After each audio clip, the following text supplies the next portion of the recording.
So hello guys mga Katolis, so I'm here at Makati City mga Katolis. Time to report to the company guys, no?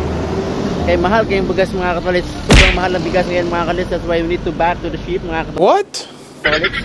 Oh my god, when it comes to Makati mga Katolis, I can speak Tagalog mga Katolis. Oh.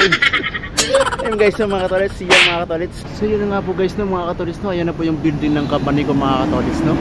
Epsilon mga Katolis, dami po yung plate mga Katolis, no? Kung gusto yung mag-apply, come and visit her. Epsilon mga Katolis. Ayun guys, papasok na po guys mga Katolis.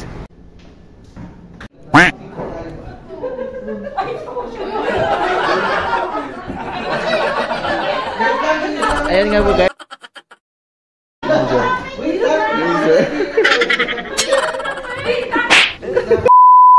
Sound production take 2.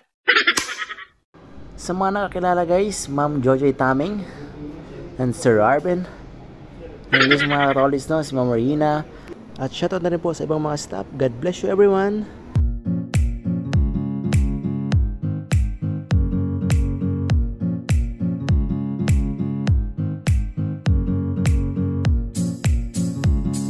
Yun guys, pababa na po tayo mga Katolis, no? Salamat pala sa naging bintog dito sa elevator mga Katolis. See you Otis mga Katolis, no? So yun guys mga Katolis, no? Tapos na po ako nag-pirma ng kontrata mga Katolis. Kaya naman sa'yo muna ako dito sa plaza mga Katolis sa Makati mga Katolis, no? Pero gigutom ko guys, kawan sa bibingka guys, no? Nakibalon mga Katolis mga guys, ha? Tiriyan na yung bag na to guys, be. Yung bag na ako, bibingka din mga Katolis, balon mga Katolis. Tara guys, lamig ito kayo bibingka ni auntie guys, no? Mga Katolis, yan guys, no? Ayan guys, ang bibingka mga Katolis, bisa niya brand mga Katolis, no? Matik na guys mga Katolis. Happy eating guys. Yan guys, no? Dami tumitingin sa akin dito guys mga Katolis. Kala siguro na guys foreigner mga Katolis, no? Hindi nila alam guys, Bruno Mars mga Katolis 50% lang. Pero guys, dito na mga Katolis. Paano guys, ang sarap na bibingka mga Katolis. Sure guys ng mga Katolis, pag dito po ako sa Makati mga Katolis, may mga nakaraan akong maalala mga Katolis. Kasi guys, yung building ng Epsilon mga Katolis, malapit lang pala yung building na tatrabaho ko ng construction dati mga Katolis, no?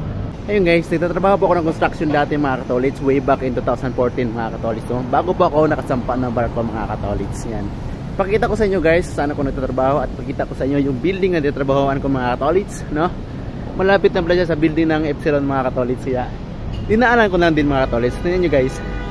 At yan na nga po guys mga Katolis, no? Diyan po ako nagtatrabaho ng construction dati mga Katolis as a plumbing mga Katolis, no? Grabe pong alikabok na dinanasan ko dyan mga Katolis dati mga Katolis. Sobrang daming alikabok mga Katolis.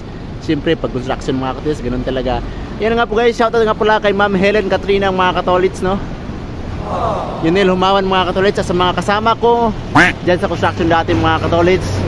Masbate, Mindanao mga Katolis, kung saan saan mga Katolis, nakasalamuha ko dyan mga Katolis, no? So yun guys, no? Para bang kung maalala ko to dati mga Katolis, ang hirap po talaga mga Katolis na maging construction worker mga Katolis.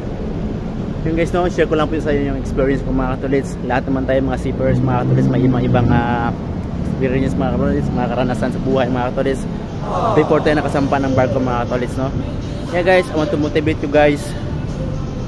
Yung mga karanasan ko guys, sana po makakuha kayo ng mga Katolis, kumbaga lesson learned mga Katolis, no? What?